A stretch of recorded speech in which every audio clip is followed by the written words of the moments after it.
Hello guys, this is I Play 4K, and in this video we're going to bench Metro 2033 in 8K resolution. Keep in mind this is going to be Metro 2033 Classic. It's not the Metro 2033 Redux, it's just a Metro 2033 Classic version, the first one that was produced by them.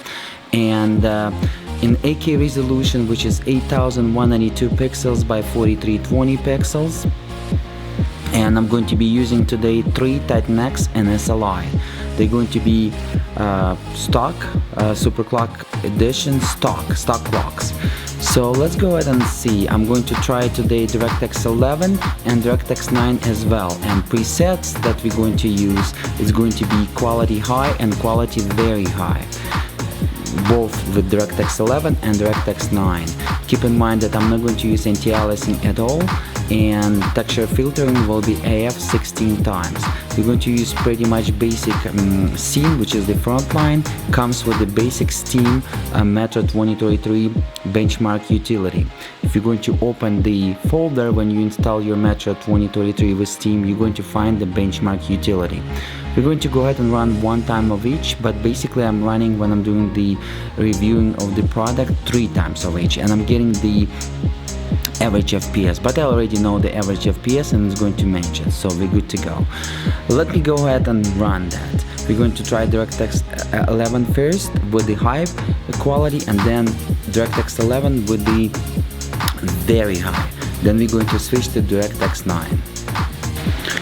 Keep in mind guys that benchmark going to run about 40 seconds, and you can see the video card statistics at the information stats at the right top, as well as on the left top you can see the benchmark stats as well.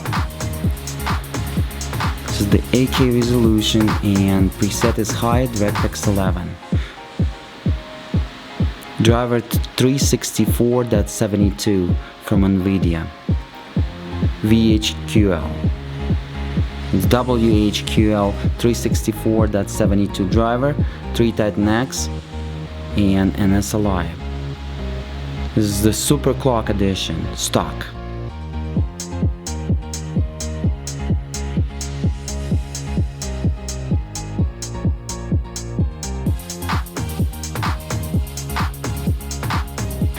Alright, so now it's going to load internet browser and it's going to show us the average frames per second. Here we go, average frame rate 46.75, maximum frame rate 268.38, minimum frame rate 2.92. So average frame rate will be 46, maximum will be 268, and minimum will be 2 frames per second. Okay, let's go ahead and switch and do the DirectX 11 very high now.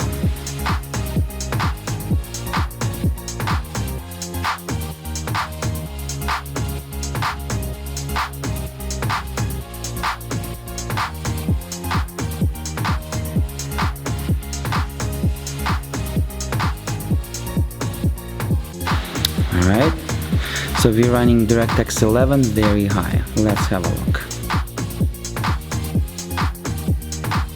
After this benchmark, I'm going to go ahead and switch to a DirectX 9 just for those who's curious, and we're going to do the high and very high as well, just to see the comparison between the APIs, which is DirectX 9 and DirectX 11.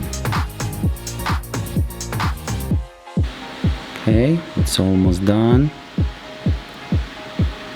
Each benchmark about 45 seconds. You can see the GPU usage is 23, below 30%, and that folks, at 8K resolution I never saw GPU usage was above 30% at all. I already tested so many games, it's usually below 30% if the game is brand new or new titles. Alright, so average frame rate 32, maximum frame rate 220, minimum frame rate 286.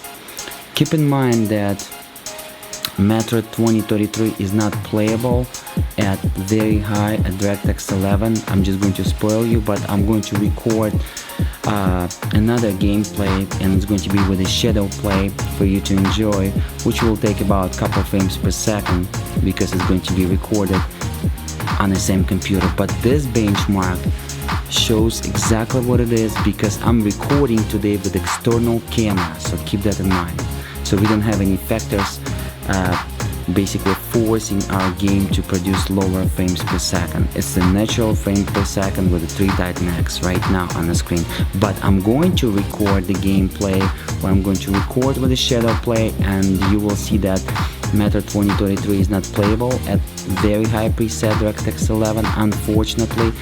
I mean, at some places it's playable, but in some it's not, because the FPS will go like 22 and it's not comfortable. But at high preset DirectX 11, the Metro 2033 at 8K resolution is very playable and comfortable. Alright, let's go ahead and do the DirectX 9.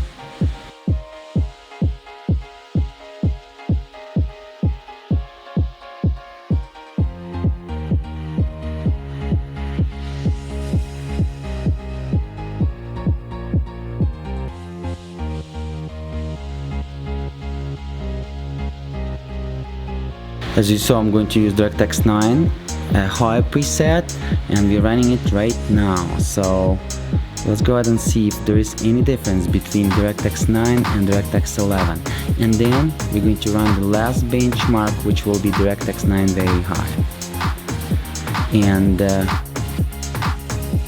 for conclusion, we'll go ahead and underline the FPS real quick again, so you can analyze and you can have some clues of the raw performance of the Titan X, 3 of them in SLI.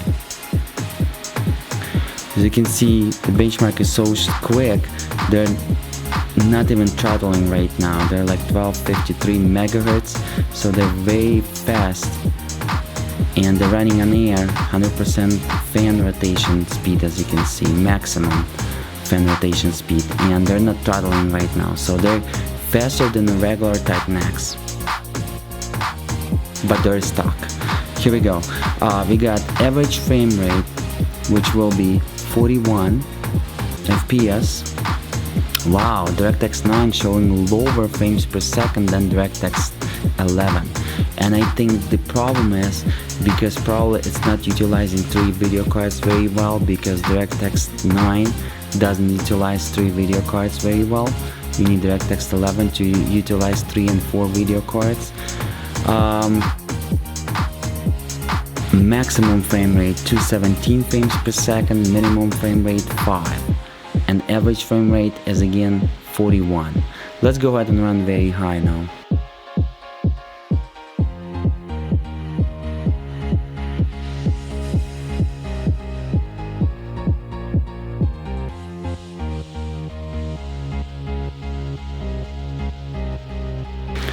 Okay, at very high DirectX 9,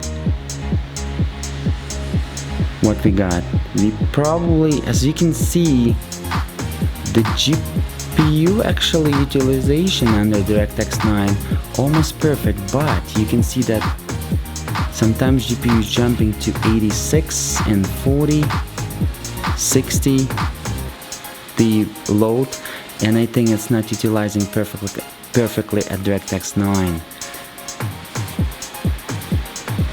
Folks, if you want to run 3 or 4 video cards in SLI or Crossfire, you want to use at least DirectX 11, which at least Windows 7.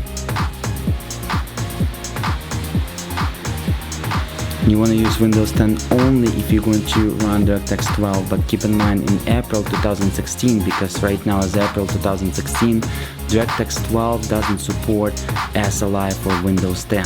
So this is the reason why I didn't install the Windows 10, because there is no use for me to install Windows 10 anyways. Okay, the average frame rate will be 29, so it's lower than under DirectX 11, because DirectX 11 was 32. Maximum frame rate is 185 and minimum frame rate is 2 frames per second. Alright, so let's go ahead and underline it real quick, folks.